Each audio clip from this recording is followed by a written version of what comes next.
And it just seems like every week there's something new to talk about in this world. I mean, you think it's going to be calm and just another week of just normalcy, but every week another big thing happens, a new innovation, something you thought wasn't possible then becomes possible. So this Two space, big as we game always say, changers.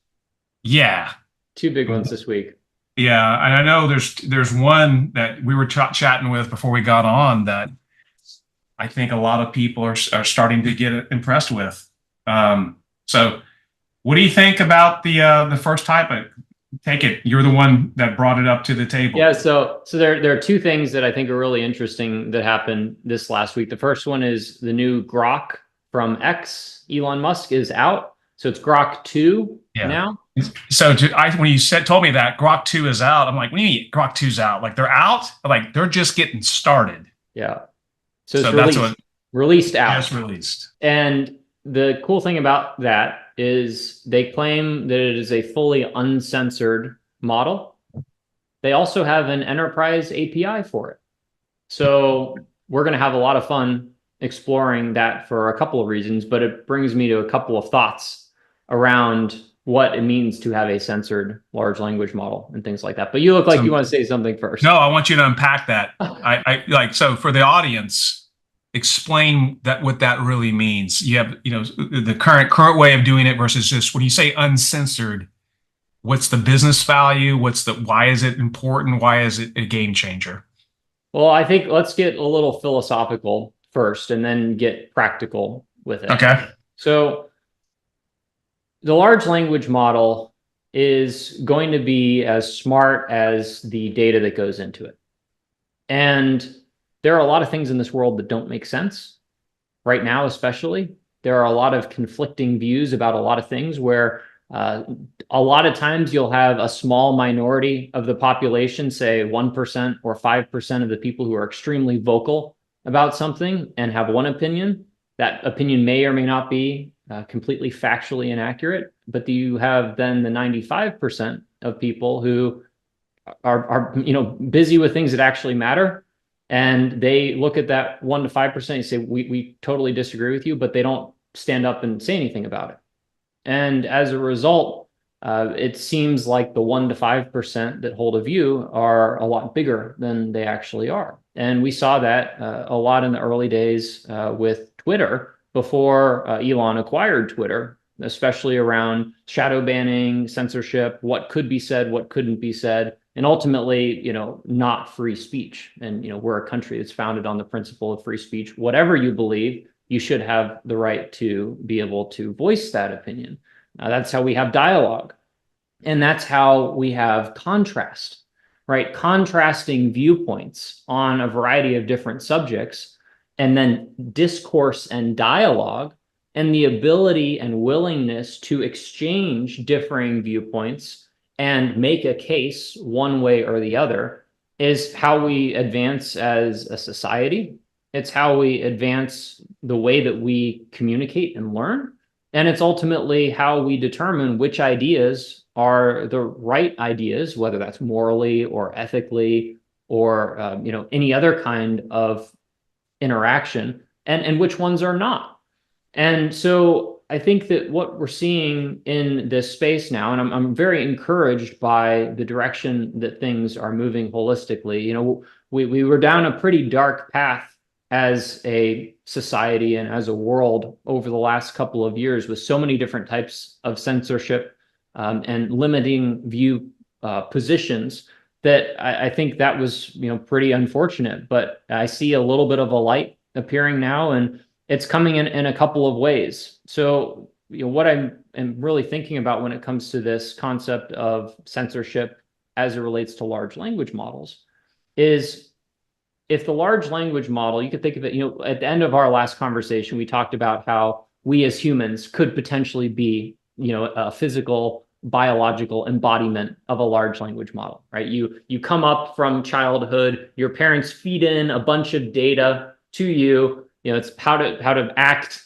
when you're, hosting guests. It's what to say when you're in the company of people that you respect. All of these different things, and those are your quote unquote prompts that then drive your large language model response. And as a child, if you are receiving lots of conflicting viewpoints, like imagine if you went outside and you had a kid and you said, that sky is not blue. That sky is, I don't know, green. And then, you drill that incorrect information into that child's head, and then they get out into the real world and maybe they want to be a meteorologist or something. And now they're asked the question, well, is this sky, what color is it? And they say green.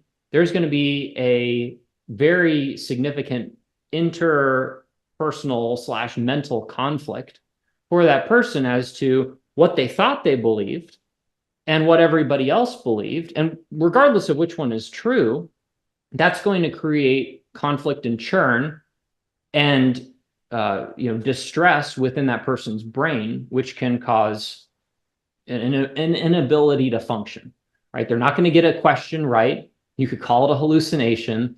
You could call it a lag. Like, what are they going to have to like sit down on a chair for 30 minutes and like try and process the fact that they've been lied to about the color of the sky for the last, 20 years of their life, whatever it is. Like, that's going to create issue. And the same thing is happening with large language models, specifically around what a large language model can say and what a large language model can't say. And I think this kind of debate goes into a lot of other topics, because a large language model, much like the internet, can be a force of good. It can also be a force for bad. Same thing with guns, right? You can make the argument that a gun can be used to protect your family in self-defense. You can also make the argument that a gun can be used for crime. And in those kinds of scenarios, the question is, well, how are you going to use this technology to better yourself, better the world around you, and ultimately accomplish some, ideally ethical and moral good to contribute back to the world around you? And as it relates to the censorship of a large language model, there are things that these organizations have encoded into the large language models as to what they can say and what they cannot say. And depending on who is creating the large language model, and I'm not going to pick on any one in particular, but they can influence the data curation that go into those models one way or the other. Let's talk about the sky example. They may be a group of people that believe that the sky is green, and so they are going to either intentionally or unintentionally, as they curate that data set, it's very easy to put a couple of keystrokes in and say, filter out everything that says blue sky. And now suddenly you have a large language model that in the depths, the bowels of that neural network, there is something in there that is manipulating that data as it moves through the neural network, that's going to run past that, maybe misshapen component that is the sky being green.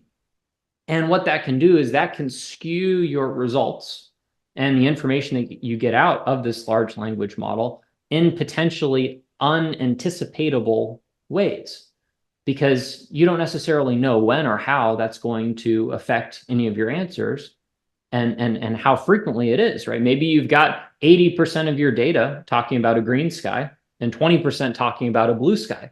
And now those things are in conflict. And so that's going to make your large language model less intelligent.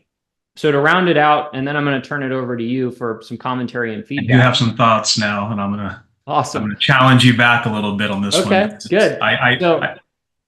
The final thing is that conflict makes them dumber.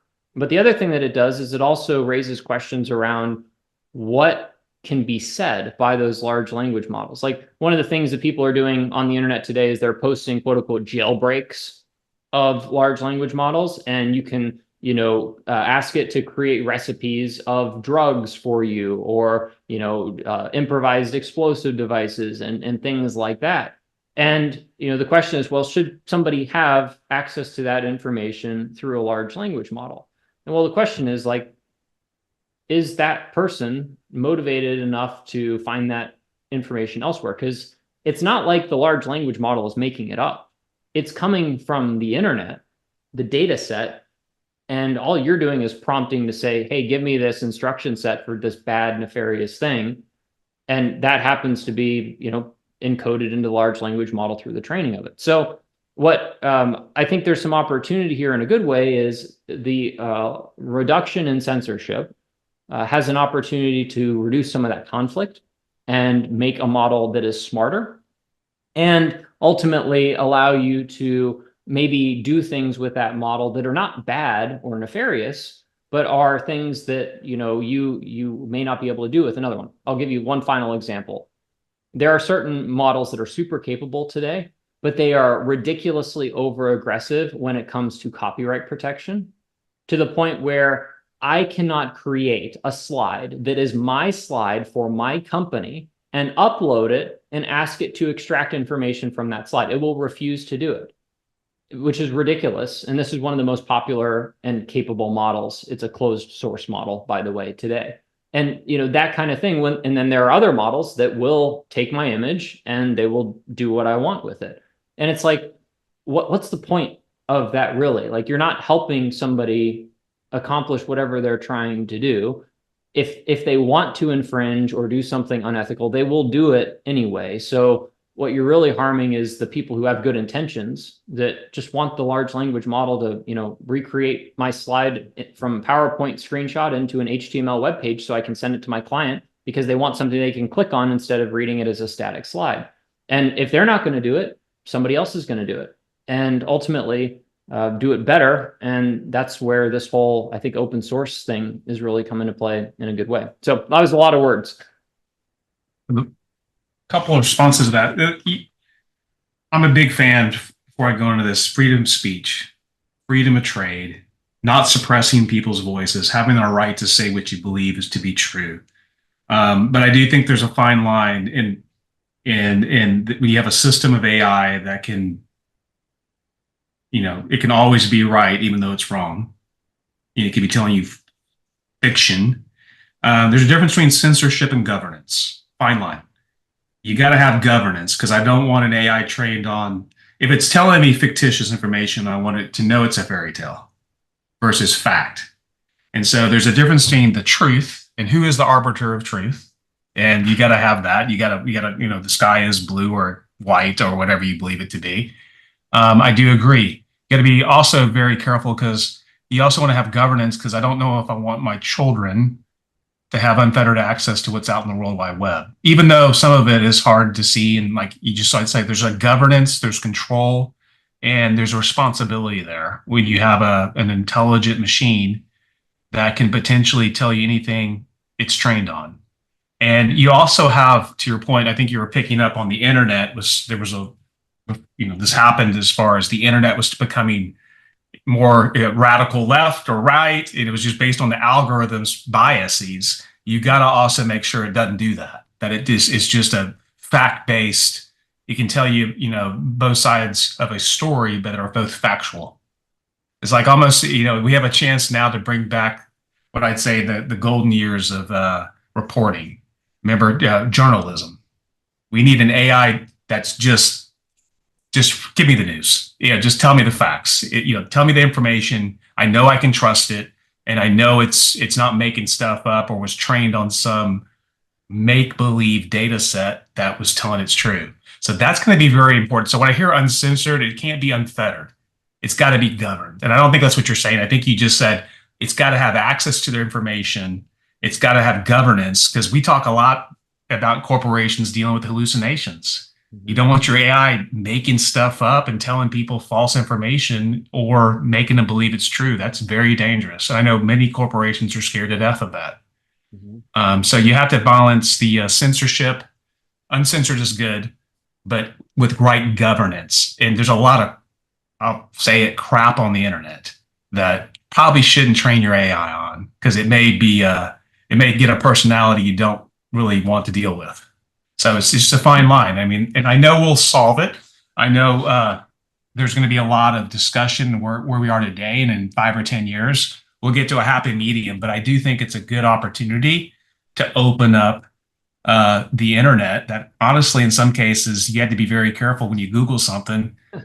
You may get for work. Yeah, yeah. When you Google something, you may be getting someone's original opinion or a paid opinion. Mhm. That's another thing. The internet's not free. So we can talk a lot about this one, but it's a big topic of how the AIs are trained, whether corporate or just the AI we all interact with, like the consumer-based AIs. I think we have to be very, very careful. And I do think you don't want to have an AI that's, if I want to talk to a far left I want to know I'm talking to a far left AI or a far right, or best be both, so I can make my own decision and be informed. I think there's a huge opportunity there. Yeah, Um, one of the things that I think is interesting that based on what you said there is let's anthropomorphize the AI a little bit here. If you've got a large language model, to your point, I think it would be better for that large language model to know everything and like truly know everything because I kind of equate it to a good parent. Like when you're a good parent, you don't tell your kids everything when they're no, 1 years they're- old or 5 years old. Like there are stages, right? And you have the talk, right? And there are various talks for various ages about yeah, how you interact with people of the opposite sex, how you, treat your elders, right? Or, your the fact that neighbors. Yeah. one day your parents are going to die. Like the first time that my dad had that conversation with me, it just I was like devastated. I was like, my dad, I thought you were going to live forever. I want you to live forever. Would he tell you when you Right? were like three? I mean, I mean, like, come on. Like, if you wait till at least I was whatever. older, but it's like you don't share all that information all at once. So I think that, but you do know it, right? And it's you with your wisdom and discretion as the adult, as the parent that gets to make the determination as to when your child hears certain key information. And I think, when I was a kid growing up in the early 2000s, I had a personal computer. My parents were great. They encouraged me to do technology. But for a number of years, they put parental controls on that computer.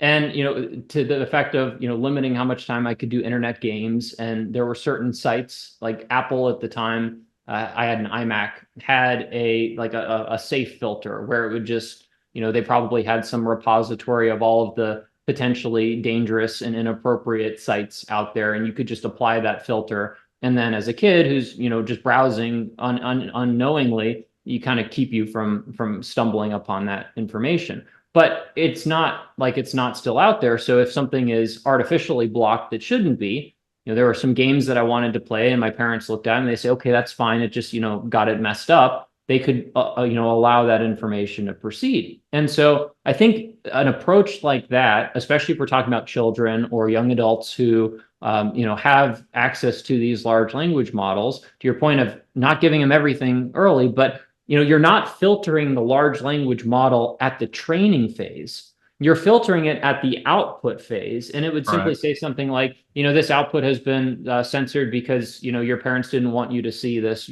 ask them to unlock it or whatever. Right. And now you're changing the game because you're not having, as long as the information in it is trusted. And Elon talks a lot about that. Trusted source information, at least the trusted information we know as of 2024, our science and technology. I mean, we always rewrite the playbook sometimes, and we think we knew something, we make a new discovery. But as long as it's based on the 2024, the fact base, the knowledge base of world knowledge, yes, absolutely. You said something there that kind of pointed me. We need AI that has full access to the knowledge, the fact base, not the fiction base, and fiction base. Who doesn't like good science fiction? But it needs to know the difference between the two and have the wisdom to know how to interact with the user. And there need to be controls in there, just like you have. Wouldn't send my 10-year-old to an R-rated NC-17 movie. Would probably never sleep again. That just can't face it. We need that same control with AI, and we own that. We have to build it. We have to put the controls in place, and so we can use it and trust Mhm. to use it. And I think Um, the great thing about what X is doing is they're not making that censorship decision on our behalf, right? Everybody is going to have their own personal views, whether they're cultural, religious, something else. corporate. don't culture. apply my beliefs to you, and you don't Correct. apply yours to me. That's one of the great things about this country, is that we're in a place where we can speak our minds, we can do it respectfully, we can have discourse, but we also have individual autonomy and liberty to be able to make the decisions for ourselves within, a realm of reason, as long as it's not impacting somebody else, 100%. to pursue your self-actualization. And so I think that X gets a lot of credit in my mind for giving something that has that lack of pre-censorship, such that we as responsible individuals can make a determination as to how our business or our children consume that. And I think that's going to become a larger trend as we move forward, which is great. It's good It for is, everybody. and it's a good trend, and it's one that we have to have. And yeah, they're doing the right things. And it's not easy. If it was easy, it would be done. So the good news is we have very capable companies. There's a lot of interest going into this, and the right discussions are being had early on. Well, and it's and this is kind of the great thing about the capitalistic approach to it too, is they're leading the pack with this concept of uncensorship. And I truly believe they will ultimately result in better performing large language models than the alternative. A great example, not Grok, a different closed source private model. Just last week, people were testing it. One of the things that they asked is, tell me about the Trump assassination attempt. And you know what? It couldn't say it. He said Trump was never assassinated. And this is like one of the biggest brands in the large language model space. The immediate follow-up question was, who's the Democrat presidential nominee? It immediately said Kamala Harris. And of course, Kamala became the nominee after the Trump assassination. So what that's proving is it has accurate, historical, up-to-date information for certain events, but other things that may not align with the political objectives were not included. And that just goes back to the importance of maintaining the knowledge within those large language models in an unbiased way, because the argument is it could always go the other direction. That's Right? 100%. So I think it's really interesting. And, one of the things that is kind of a larger operating theory for me holistically, that I haven't really talked a whole lot about, is I think that, we unfortunately have different classes of people in the US. We have the people who make the decisions, and then there's everybody else. And a lot of the people who make the decisions are part of that bureaucratic, career government space. And that's not necessarily a good thing, because we see things that slip through the cracks as it relates to things that are authorized versus not authorized by places like the FDA. I'll give you a really good nutrition example. I was just browsing through the internet because I'm big into the nutrition space. And, I've actually seen quite a lot of posts recently about people just taking pictures of baby formula and the ingredients in baby formula and just Reverse wasting them. in engineering it, or checking out if it's good or bad. Just showing the ingredients that's Yeah. in what so many Americans are feeding their children. And the one that I saw today that just made me so sad is that half of this baby formula recipe was corn syrup, and the other 16% of the bad stuff, at a minimum, and there's other bad stuff too, like preservatives in it, but the other 16% was all seed oils. And seed oils are like the worst thing. Polyunsaturated fatty acids, PUFAs is what they're abbreviated as. All our doctors tell us to stay away from. Oh no, they actually say to consume them. You must be going to the wrong doctor. No, yeah. So this is the problem. They're considered heart healthy oils, which is totally not the case. It's corn oil, soybean oil, sunflower oil. These are all, these were engine lubricants back in the early 1900s that they extracted. And they were using, and they realized what they could do is they could superheat them, run them through a bunch of chemical processes, and make them tasteless because they tasted, disgusting. And then they used them as cooking oils. And we're feeding our children these just absolutely terrible things. They're short chain and they break down easily. They oxidate easily, which causes oxidation in your body, and that damages your cell health. And a lot of that has been, much like other industries, has been captured from a regulatory standpoint. And then you have studies that are published by these mega corporations, because they have the money, they have the reach, they have the resources to be able to ultimately sway public opinion, and that can be encoded into the AI. So I think that one of the interesting things that the AI creates that people may not be talking about, but I see it as a positive thing, as these AIs get smarter, the AI can tell what is true and factual and what has been manipulated. And I think we're going to start to see, and it's already come up a little bit, but I think we're going to start to see more voices talking about the importance of regulation of AI, because they fear that this recognition of truth that the AI can have is going to blow up all of these lies that we've been told for the last 50 to 70 years that have become mainstays in our culture around diet and exercise and nutrition and cancer and just wellness in general, and all these things that are like foundational to our society, like the food pyramid, for example. And the non-organic food that has been sprayed with pesticides is totally okay to eat. It's not, by the way. But all of these things, and that's going to cause such a massive awakening and disruption when everybody has the ability to go to one of these uncensored AIs and say, all right, give me the actual truth about this. And it's not lying to you. It's not manipulating the facts. It's just telling it as it is with these studies. And it can show, what happened from a regulatory and capture standpoint. And I think that's going to totally change the way that we consume and think about information. So I think the AI could be really positive in that regard. So that was a lot of truth bombs. I'm going to stop talking for a second. Well, speaking of, have you read I'm sure you've well read, have you read the book 1984? We don't want the 1984 version of AI. We'll just say that. That's what we're trying to avoid. We don't want to have the Orwellian version of AI. We want the AI that's truthful, not censored, reads all the books, not just the books condoned by what we want you to read. So access to knowledge, access to truth, access to facts.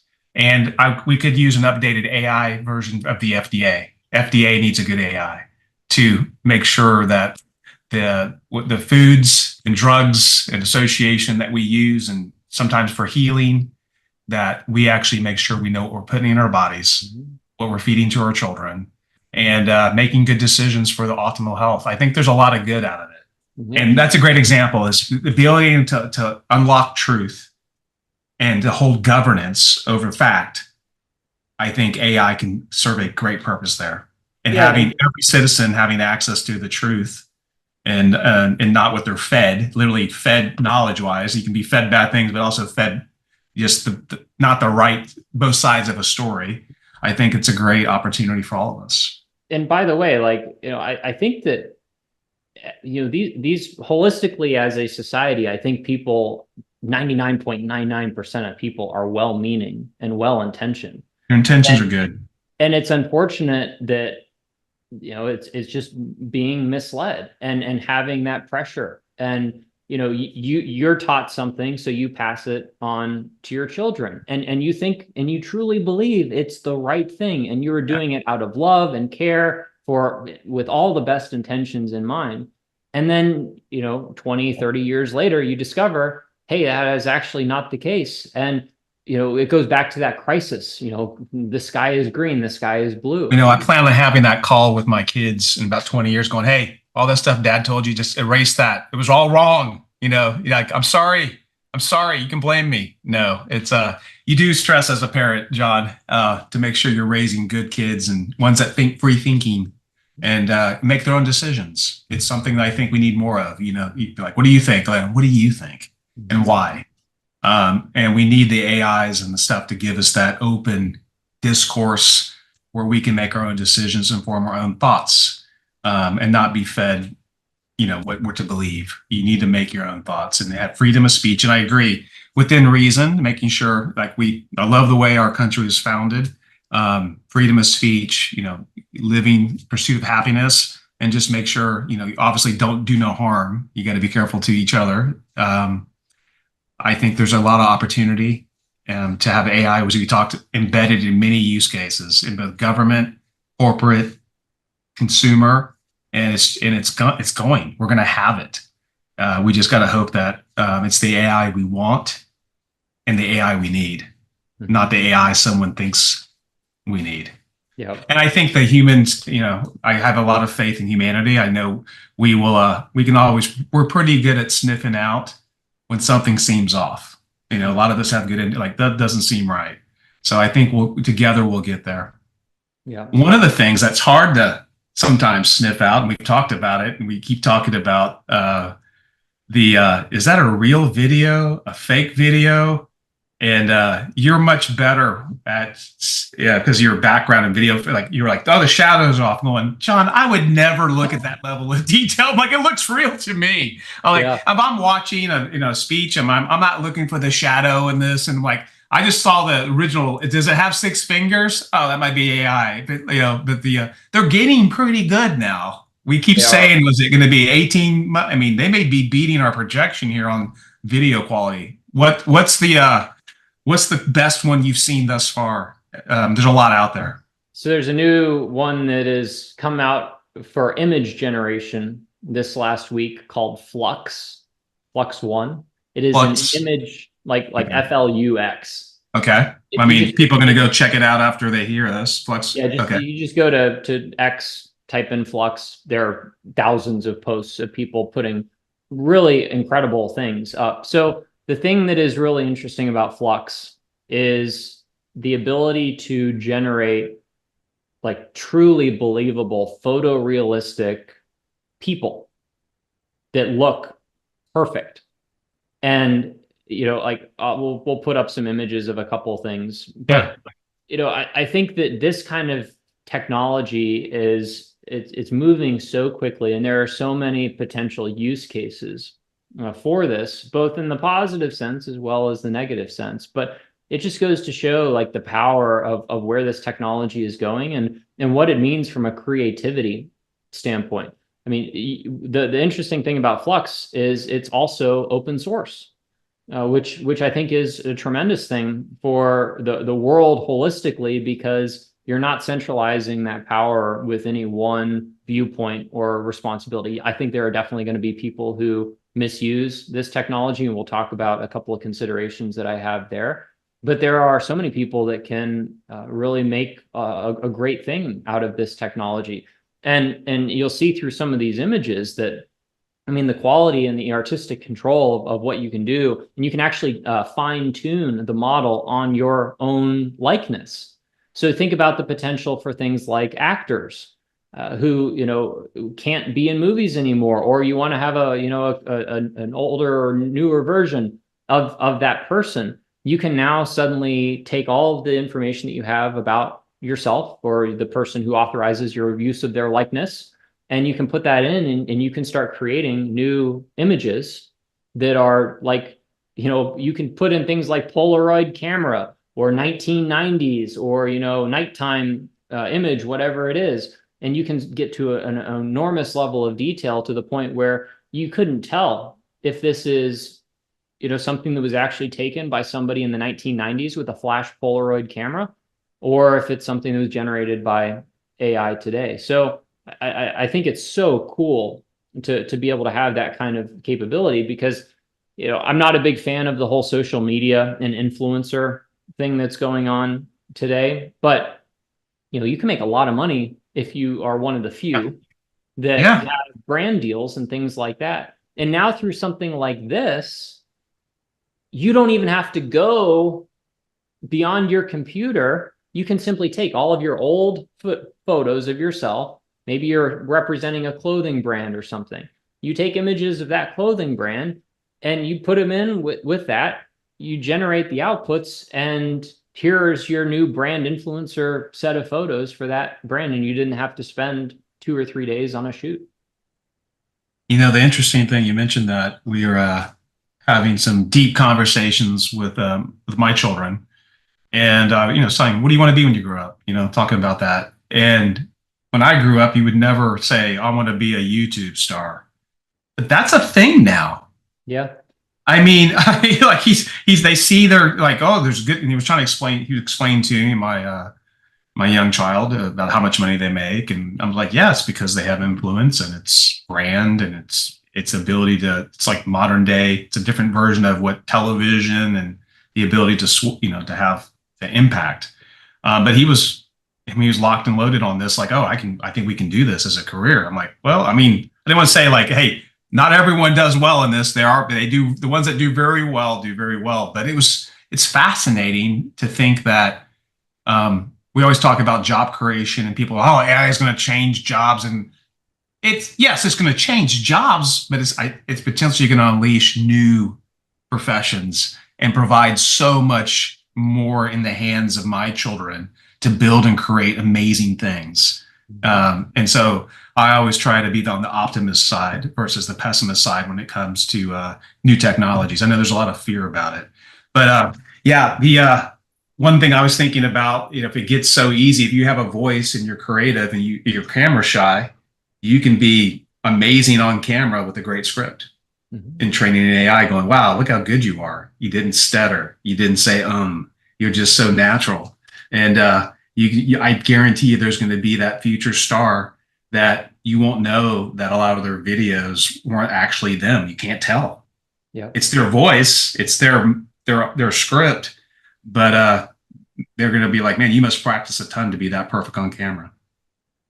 Yeah. In fact, we should one day, I said, how fast we could actually do this podcast with you and I. We could try to flux it and see what we could fake the audience, like which version. We're not there yet, but it'd be amazing going, oh, by the way, we come on and going, this was AI. That would be amazing. Oh, but I think we're getting close. Yeah. Oh, for sure. And I think there's a lot of great opportunity there, but I also want to spend a little bit of time unpacking that genuineness comment that you were talking about, as well. Yeah, let's talk about it. Risks associated with this.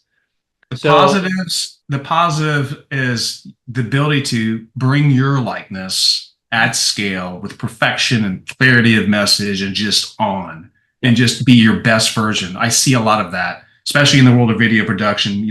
There's some people just aren't comfortable in front of the camera, but they have a good message and you want to get, I think that's positive, but there is the downside. Well, and I'd say one of the other positives is the ability to create more relatable content. And that could also be used as a negative, right? Because, susceptibility and things like that. But, people like to see people that they want to see.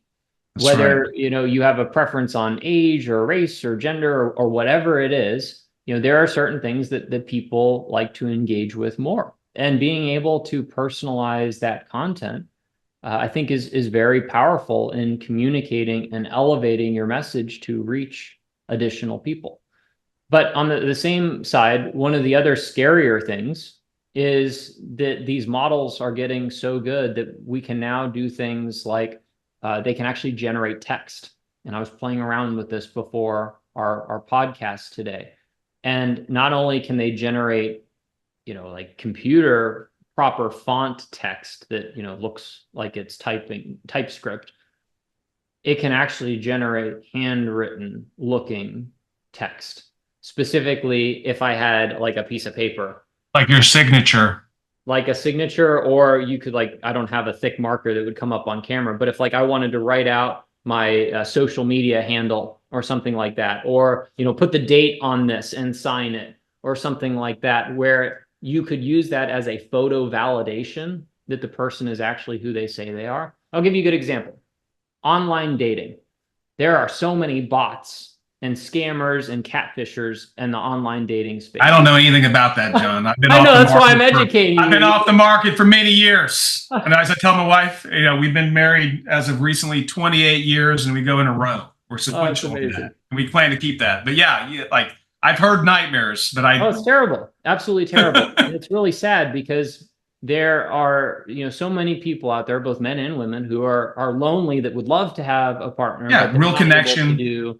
that connection. And so it's like, it's a ridiculous percentage now. We're talking about over 50% of relationships now are meeting online. And the trend line over the last like 5 to 8 years, it's like, maybe I should go this way because it's reversed. It's like exponentially just, it's taken off, which is really sad because you don't meet people the old fashioned way anymore. So it goes. But the implications of this kind of AI technology is if you are a malicious actor, and you, let's say I meet a girl that I think is just gorgeous. She's smart. She's funny. She's everything that I could hope for in a partner. And, I make the joke. I'm like, prove you're not an AI, right? Because seriously, now we're at the point, and maybe not so much 6 months ago, but we're at the point now where I could say something to this person. I say, I really like you, and we haven't talked on the phone yet. And even that can be fake. Yeah, you need to meet in person, man. It's got to be in person. I mean, seriously, that's what it has to be. But you could say something like, or they could, if it's a scammer, they could manipulate you and say, well, I'm shy. I don't want to do that yet. So let me prove it to you by sending you a picture. Tell me what you want in the picture. If you want me to hold up a newspaper, I'll draw a happy face on a sign and write my name on it and, hold it up for you, something like that. And that can all be generated with a prompt. Now, you can literally just type in, you can have this AI trained on your likeness or somebody's likeness. You can say, on the beach, holding a sign in one hand and holding a fork in the other hand. The sign says, her social media username and a smiley face. Like you could type that in and it would generate that image. That's scary. Yeah, the phishing, the ability for catfishing, phishing is just through the AIs. The bad actors have a new tool to do much more harm. Yeah.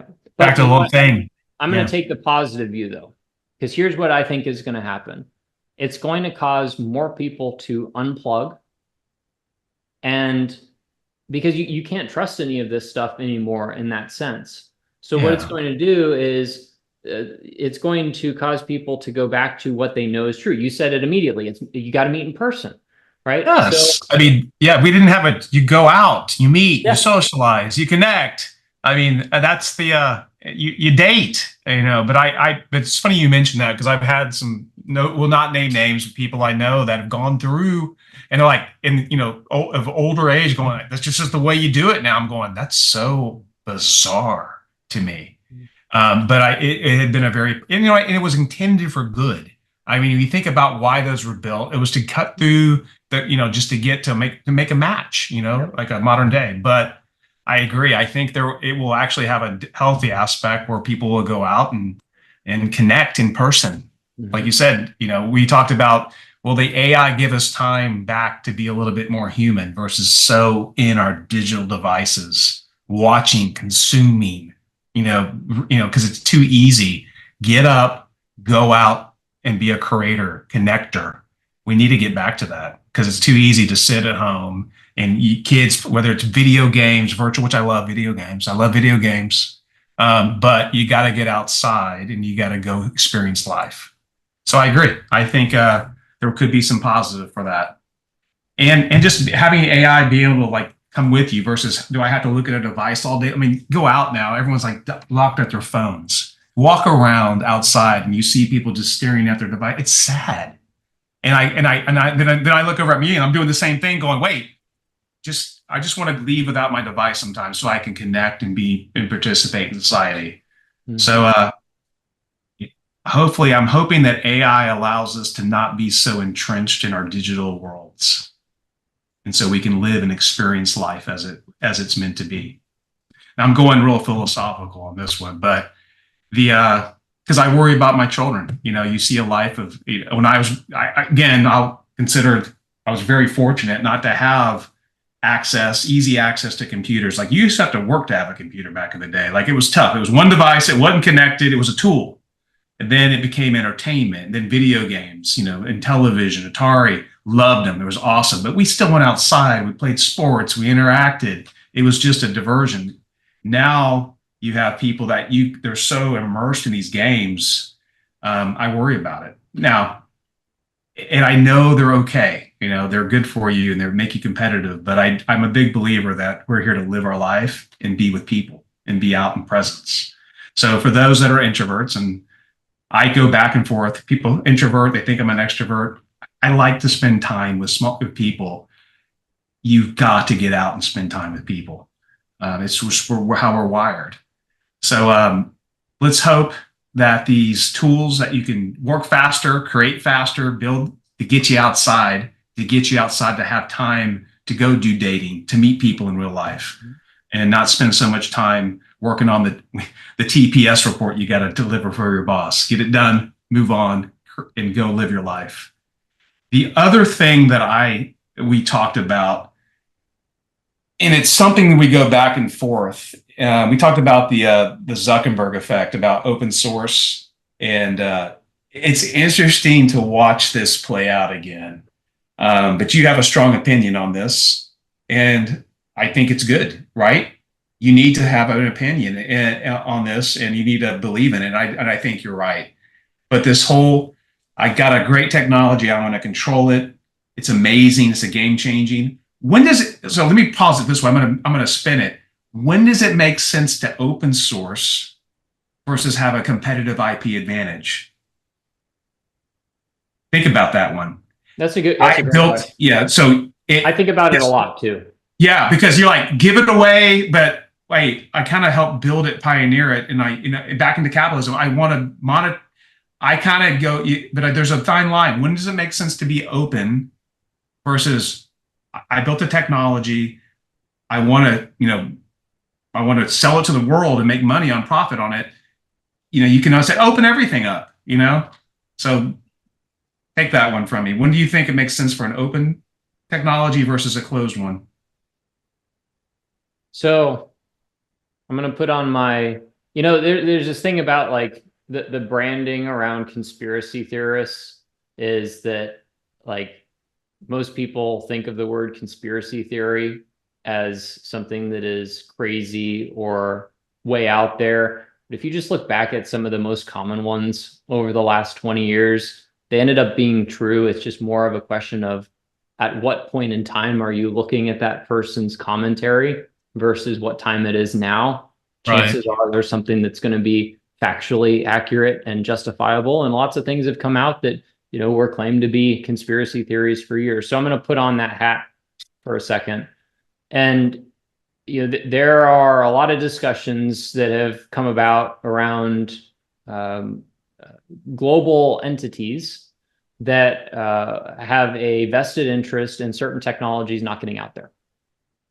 Now, whether or not those technologies actually exist and can do what they say they can do, that's a whole other thing. And I think there are some things that are coming out now that are fascinating as it relates to the space of energy, for example, and what energy production is. Oh, yeah. And whether or not that stuff is true. And I have an opinion, but I don't know enough about it. Yeah. And it's so kind of off to the side that it's hard to really formulate something.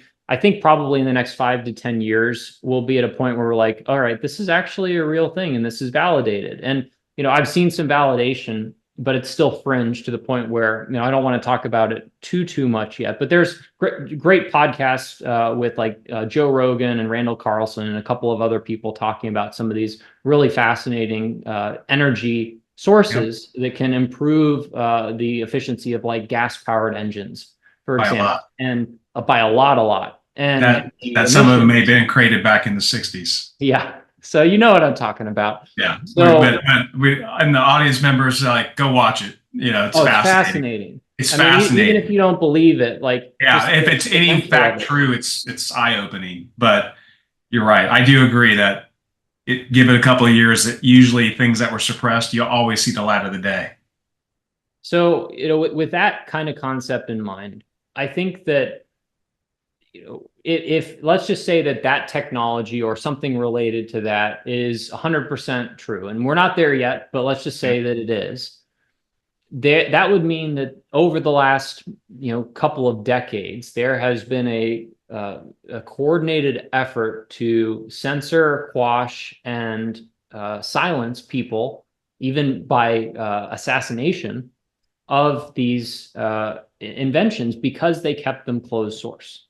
Now, I mean, In this the is going name to, of profit and capitalism. yes.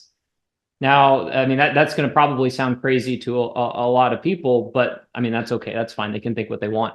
But ultimately, if that's the case, then there's a clear argument to be made for open sourcing these technologies. And, there is absolutely no downside to the world population as a whole. If somebody open sources something and it turns out to be, totally fabricated, totally false, totally inaccurate, and not worth the paper that it's printed on. The alternative to that is it could be the most revolutionary and game-changing thing. And so it's understandable, as a creator of, technologies, there's so much effort and care and love that I put into the ideas that I'm creating with my team. And, as somebody who believes in capitalism for a lot of reasons, I want the hard work that our team is doing to be rewarded for the effort that we're putting in, especially if it creates a true monumental shift in the way the world operates, whether that's, from a, like, let's just say it's the energy standpoint. But the implications of something like that are so huge, so foundational, that I think that there is, if you believe that stuff, that there are forces that will want to silence people in the effort to maintain the status quo. The people who know or believe that are oftentimes not the people who invent the technologies. That's never happened in the world history, John, ever. Yeah. Not even modern day or even in the history books, right? We never read history books with that happening with Yeah. No burning of modern libraries or or anything or like that. printing books and getting that out and like, oh, it's going to end the world. You know, Yeah. no, it's true, and this is where you go back to what is regulation and governance, because this is something you do need to have a larger body to come in going, look, I know you solved amazing thing. You have to compensate those individuals. But you're right. It's like, look, this is something you built something so amazing. It needs to be shared with the Too world. good. Yeah. And I think if done the right way, they will be rewarded for their pioneering innovation and the world will benefit and force multiply. And it's just that's where you have to have a little bit of governance come in for stuff like that, and where it needs to be open versus closed. And I was kind of just throwing it out there just to see what you think, but there you need to have those like AI is a technology that you don't want one or two people going, I got the smartest brain in the world. I'm not sharing it with you. It's on my terms. So Yeah. this fits the dynamic where AI needs to be open. It needs to be shared. And here's the other consideration. Like, I bet there are a lot of people who are listening to this that are saying John is crazy to even say something like that. How could he even consider that as a potential line of thinking? And, with that in mind, I would say that let's just say that kind of By the way, I don't endorse John's message. I'm just the podcaster. So just you have to interview me in person. So I'm just got to get that out there. Anyway, I'm just giving you a hard time. No, hey, you speak your mind, dude. Yeah, well, of course, that's what this is for. So, but let's say that like that extreme scenario is too extreme. Yeah. The toned down version of that is somebody's going to come up with something, a new AI. A And breakthrough. do you really want that AI to be in the hands of a singular government, regardless of the country? You think about like all the different countries out there that exist. Yeah.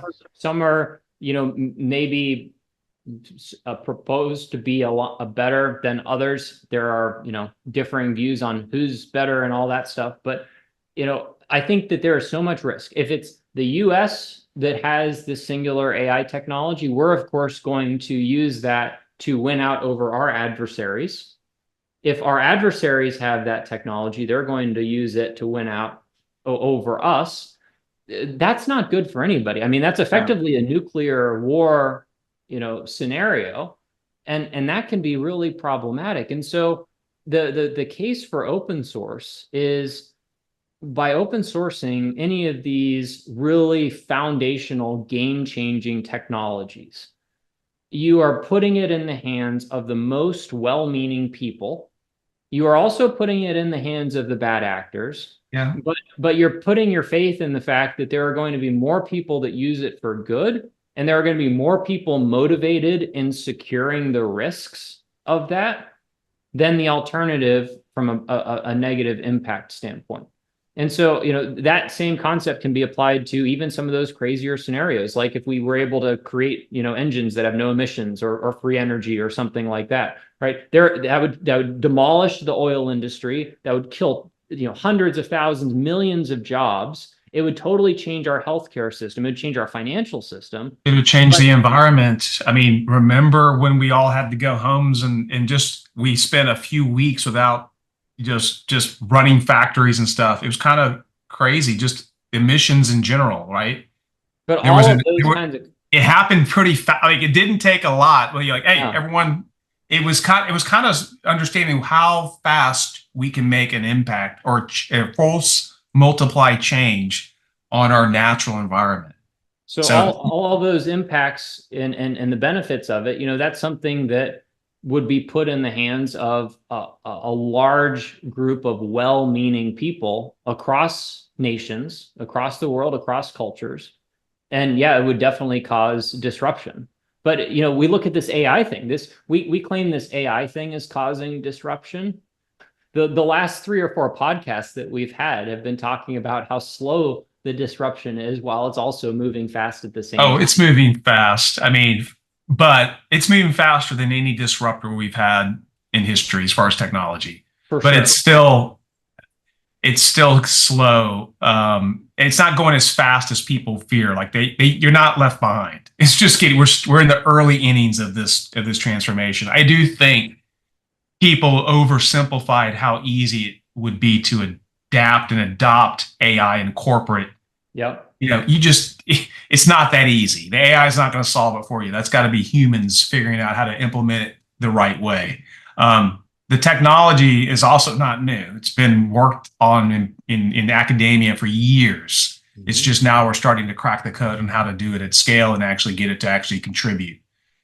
But one thing we always like to talk about, I think I made a joke about, jumping in on the cryptocurrency at the wrong time. I've been in a lot longer than that. I've invested in it. I'm a believer in it long term. We were looking at some of the topics for today's show, and I laughed. I was like, it's funny. You always pick a topic, and this is one I want you to talk about. So environment protection, one thing, Bitcoin is horrible for the environment. We can't afford to mine it. It consumes too much energy. It's gonna cause the world to overheat. And you hear that against hey, too much energy. Oh, the narrative's changed now, Ethan, because the powers on high have deemed that's not the case. Oh, so it's energy. No, now it's green. It's green technology. Yeah, as of I don't know, 6 months or a year ago, it was proclaimed to be green. Okay, I can't keep up. I use ChatGPT and it told me what I wanted to hear. But yeah. So here's the interesting, and I think it would be fun to do a whole podcast about Bitcoin in the future. Oh, that's a big one. And by the way, we should bring in a guest for that one, like an expert. I bet you we can get him on. But yeah, that's a whole podcast in of itself. So here's the short version. So, the primer on Bitcoin is it's all around us. It's in the ether. No, I'm just kidding. So, Bitcoin is a digital asset, and there are people who say that it's a currency, it's a form of exchange, other things like that. There are lots of different definitions, but to keep it simple, it's a technology, and that technology is secured through computer power. And there are devices that we call miners that are responsible for doing cryptographic calculations. And those cryptographic calculations ultimately are used to secure and validate the transactions that happen on the Bitcoin network. There are, give or take, about 19,000 distributed nodes across the Bitcoin network globally. And all of those nodes contain a digital copy of all of the transactions since the inception of Bitcoin about 15-ish years ago. And that's every transfer that has ever occurred between every party. And that's the digital ledger. And it's immutable, it's secured, and it's replicated across all of these 19,000 server nodes. The miner is used to run these calculations. And as it does that calculation, the people who solve the calculation to validate the next set of transactions on that network receive, at least right now, a reward for their computational and electrical contribution. Now, that electrical contribution comes in the form of power that goes into a special, it's called an ASIC, which is a integrated circuit. It's a specially designed integrated circuit. It's called an application-specific integrated circuit, ASIC. And those ASIC chips are designed for one specific type of calculation, which is the SHA-256 cryptographic computation. And that is what all of these ASIC chips are designed around. So essentially, as technology has improved, many years ago, we were actually doing this calculation on CPUs. We then moved to doing those calculations on GPUs, much like AI is done on GPUs today. We were doing Bitcoin mining. It's also, make sure for the layman, it's because also the hashing, the calculation to crack and to mine gets progressively harder and harder. So the amount of processing power to crack and mine the Bitcoin has to grow with it. That's why. Right. Yep. And the more that computation gets difficult, the more valuable and secure that network becomes. And we're at a point now, 15 years into this Bitcoin journey. It's really interesting because the amount of compute that's required to perform these calculations is absolutely enormous. Many people probably don't know this, but at the same rate of innovation that the GPU market has been going through over the last 15 years, that same level of innovation and improvement in calculations per second has been going on in this Bitcoin mining and ASIC space. So we're seeing an exponential increase in the computational power of these specialized chips. And the interesting thing about it is they're not one for a GPU. Like, we're at the point now today where even the most powerful AI GPU servers that these large companies are building can come nowhere near to the number of computations per second of the most powerful Bitcoin miners, because they're using totally separate architectures, totally separate algorithms that are, again, application specific for those Bitcoin miners. And what it results in is a super niche product and computational capability that is generating a very specific desired output. And so this is totally off the tangent of why you were asking me about the whole Bitcoin mining thing. But I think it ties interestingly into what we were just talking about with these transformational game-changing technologies and how they're adopted over time. So, and wisely integrated into our lives. Yeah. So here's the interesting thing. Great idea. The last 10 years, Bitcoin has been seen as a thing that was not to be taken seriously. It's, totally ridiculous. It has no intrinsic value. There have been so many naysayers. Even some of the largest names in the financial industry have, really talked down on it. But they're all flipping over. They're all flipping. From being like, I'm not sure about this fringe to being all in on it. Yeah. Yeah. No, it's happened.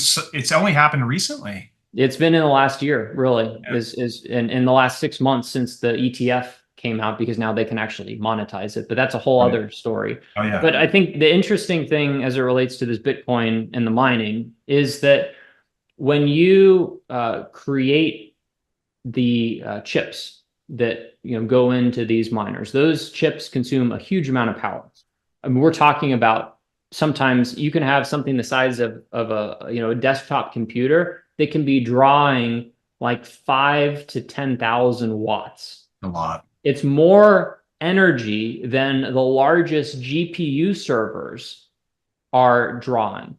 And for many years, the argument, especially by like environmentalists, was, well, this Bitcoin thing, you're using ridiculous amounts of power. And this was, again, before the age of AI, when the most powerful computers were consuming 1,000 or 2,000 watts per server. Now we have computers and servers that are also consuming 10,000 watts, at parity. But at the time, the Bitcoin miners were consuming 5 to 10 times as much power as the most powerful computers, by a per server basis, which was just insane. And so the argument was this whole energy thing, this Bitcoin is going to destroy the planet because, all of the energy that it's consuming and there's no value associated with it. Well, now we fast forward to the point where we're at today, where Bitcoin has, completely taken over a significant part of the conversation across both the United States as well as the world. Two presidential candidates have spoken at the 2024 Bitcoin conference, President Trump as well as Robert F. Kennedy. Right. And they're talking about things like a strategic Bitcoin reserve for the United States. And again, another topic for another day. But in addition to that, there are also a number of financial mechanisms that have come out around Bitcoin. And the justification for it is there is a fixed non-inflatable supply of Bitcoin that exists. And that is something that has been agreed upon by those 19,000 discrete computer nodes that all are responsible for supporting that network.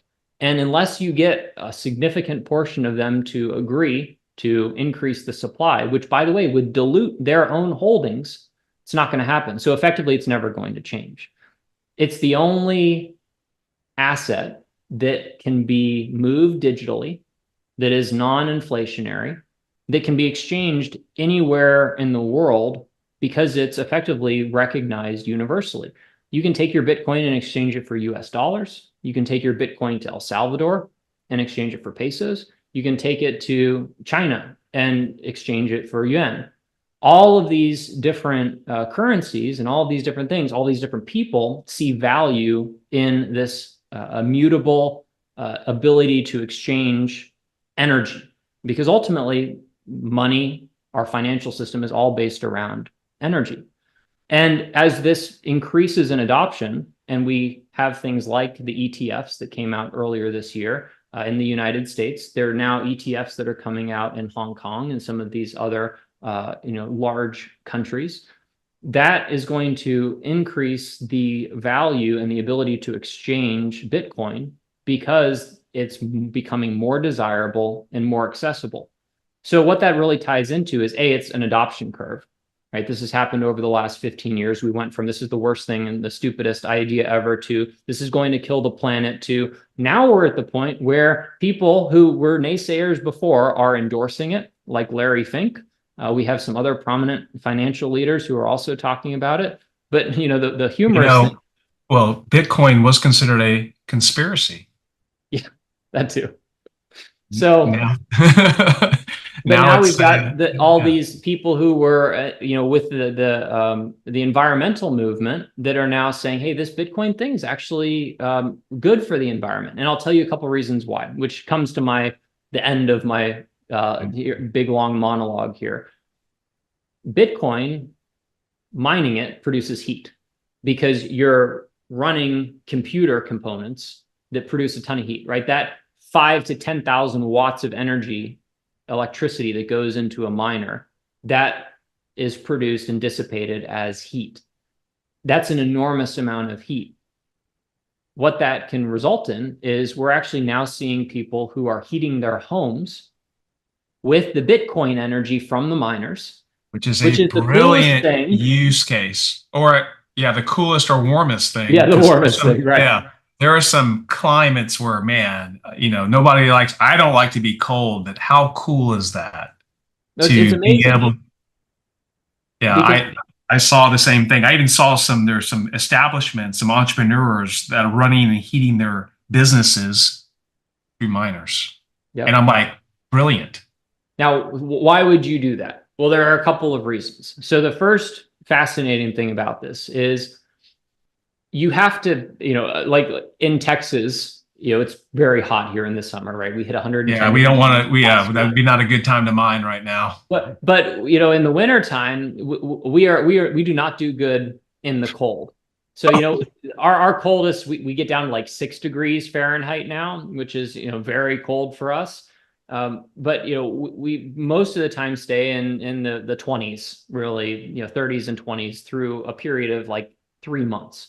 And during that 3-month time frame, because we're not, we don't like it very much, will heat the houses, right? And that's all wasted energy. And you're going to be having to pay your gas company or your electrical company to create that heat anyway. But the fascinating thing about the Bitcoin miners is you can take old Bitcoin miners that would, in theory, and are currently not profitable because they're not as efficient as the new miners that can mine more Bitcoin per watt of energy, but they still make fantastic heaters. And so we're at the point now where you can buy these old miners for like $100. They produce like 1,300 watts of heat. And you can use those where you could have like 3 of them, and that could put off the equivalent of like 10,000 BTUs of heat. It's about $100 per miner per month to run one of these things. But you actually can get a fraction of that back in Bitcoin reward. So not only are you heating your house for relatively probably about the same as you would, it would most certainly be the same if you're using electricity to heat your house. Natural gas, solar to battery to heater. Yep. Or just solar to Bitcoin. Exactly. I mean, there's a lot of potential when you start thinking through it, applications. So there are people now that are heating their water with the Bitcoin miners because you can actually do liquid heat exchangers. You can heat your pool with the Bitcoin miners, and you can actually recoup a significant amount of that electrical cost if you want to by contributing your computational power back to this global distributed network of miners. The other thing that you can do, which is kind of fun, which is probably what we're going to do because I'm fascinated by it, is you can run it in what I would call like quote unquote lottery mode, which is basically where you're not part of a group of people that are doing this. You're simply providing your compute hash power is what it's called, your hash rate, directly to the network to try and mine one of these blocks of transactions on your own. And the calculation I did that's kind of fun is if you get 3 of these, it's called an ant miner. S9 is like the most popular one that has been kind of decommissioned at this point. Each one of those 1,300-ish watts, $100 per month. If you run that thing for 90 days, there is a 1 in 1,000 chance that if you have 3 miners, you could mine one of those blocks. And the reward right now for a block is 3.125 Bitcoin, which at today's price is around $200,000. Yeah, pretty good. So, well, it's better than playing the lottery, right? I mean, yeah. And you get to heat your house in the process. And by the way, these miners like on eBay, you're talking about like $85 to $100 each. So it's like a $300. Heat your house and pay down your mortgage, pay off your mortgage, depending where you are. Don't and just sell your Bitcoin. Yeah. Yeah, exactly. Or just you're right. Quote Michael Saylor, you'd be a fool. Yeah. Hang on to it. Yeah. But so that's kind of the preview there. Yeah, you took it to a whole nother level. I was thinking heating homes. You're like, oh, because we have a pool, and as much as I love to swim in the summer, it'd be so nice to jump there in the winter. But who wants to pay to heat a pool? Yeah. Well, now you can run it in lottery mode, and yeah, that's right. In Bitcoin. So. Yeah. Well, I want to see your implementation of it because I know you, and I know you love to build and to innovate. So when you get that thing up and running, we may need to do a tour so you can show off how you run it. Yeah, that's amazing. Yeah. But at the end of the day, innovation is always out there. Creativity's endless. Humans, we are always doing things and coming up with good use cases for positive outcomes. And I guess we'll leave it at this, that we need the same thing to happen with the AI systems we're building. Just, positive intent, greater good. And I'm always going to be an optimist because we will do what's right for the greater good. And I think the right discussions are happening and enough companies are engaged in it, and the technology is pervasive right now. And it's here for everyone to use. So for those listening that have not yet are not using AI, I think I read the article to you all that there are a lot of young people that aren't even using it yet. They're not using it as much as we are. There's still a lot that are not adapting or adopting it. Go use AI. Go start experimenting with it. We need a whole generation of talent that's not yet there. There's a gap in talent in this space. And so the next generation, we're going to need your wisdom and your skills to help build the AI future we all want. Yeah. Here's the quote to end on, Ethan. You have to look for the good to find it.